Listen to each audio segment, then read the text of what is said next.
ये तस्वीर किसकी हैं? क्या ये आपका बेटा है? अंकल ने कहा, हाँ, ये मेरा बेटा है। मैंने सोचा शुक्र है, अब तो मैं इसी से दोस्ती करूँगा। अंकल, इसका नाम क्या है? हसन। फिर मैंने पूछा, अभी इस वक्त तो ये यूनिवर्सिटी में होगा, तो कब तक आएगा ताकि मेरी इससे मुलाकात हो जाए? अंकल बोले, बेटा, ये हर शब जुमा को आता है और अपनी बहन से मिलकर चला जाता है। मैंने पूछा, सिर्फ बहन से? आप लोगों से मिलकर क्यों नहीं जाता? आप इससे नाराज़ हैं क्या? अंकल बोले, नहीं, इसकी बहन इसके अधूरे कामों को अंजाम दे रही है और कुछ जिम्मेदारियां हैं जो इसे सौंपी हैं। बस इसी सिलसिले में इससे मिलता है। हमारी बेटी इसकी मुलाकात का जिक्र कभी कभार हमारे सामने करती है।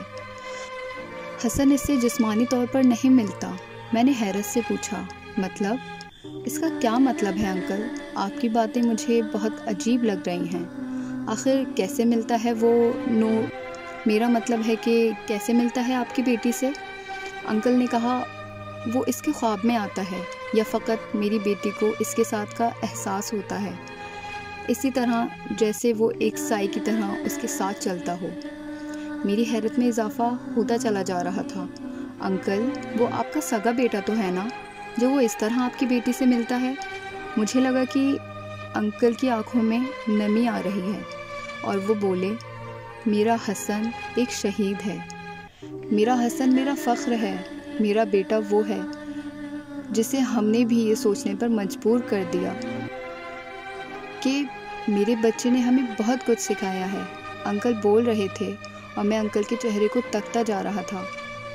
मैं शहीद के बारे में ज़्यादा तो नहीं जानता था, लेकिन बस इतना जानता था कि शहीद वो होता है जो इस दुनिया में ज़िंदा ना हो मगर अपनी दुनिया में ज़िंदा हो।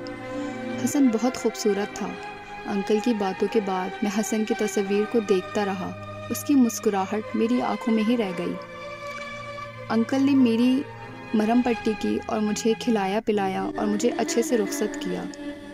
अपने घर आकर भी मैं हसन और नूर के बारे में सोचने लगा। अब मेरी दिलचस्पी नूर के लिए और भी ज़्यादा बढ़ गई थी।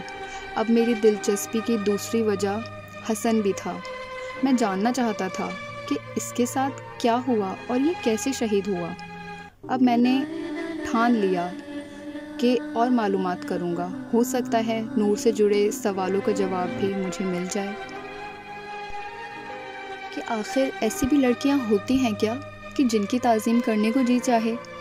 मैं फिर से अगले दिन उनके घर गया। अंकल घर पर नहीं थे।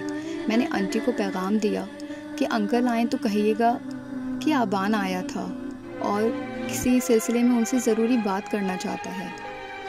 मैं घर आ गया, लेकिन बहुत बेचैन था। तजस्सुस चैन नहीं लेने दे रहा था। इतने में मेरे एक दोस्त की कॉल आई और उसने कहा, आज रात को एक पार्टी है, हमने सभी को बुलाया है और उन लड़कियों को भी जिससे हमारी दोस्ती है। मुझे पार्टियों का बहुत ज़्यादा शौक़ था। मैं वहाँ गया और एक दो लड़कियों से मेरी दोस्ती भी हो गई। एक चीज़ रह गई थी जो अब तक मैंने नहीं की थी और आज वो भी ले ली। और वो आज दोस्तों ने मुझे मजबूर किया तो शराब भी पी ली और इतनी पी के होश में न था, मगर पार्टी से निकल आया। सड़क पर चलता जा रहा था कि होश नहीं रहा। इतने में सामने से एक रोशनी नज़र आई। बाइक थी और आगे मुझे कुछ होश नहीं रहा। सुबह जब आँख खुली तो हसन का मुस्कुराता चेहरा मेरी आंखों में आने लगा, जैसे कुछ कहना चाहता हो, जैसे कोई शिकायत हो मुझसे। मेरी रूह लरज़ गई। मैं कांपने लगा। ये सब क्या हो रहा था मेरे साथ? मैं कहाँ था?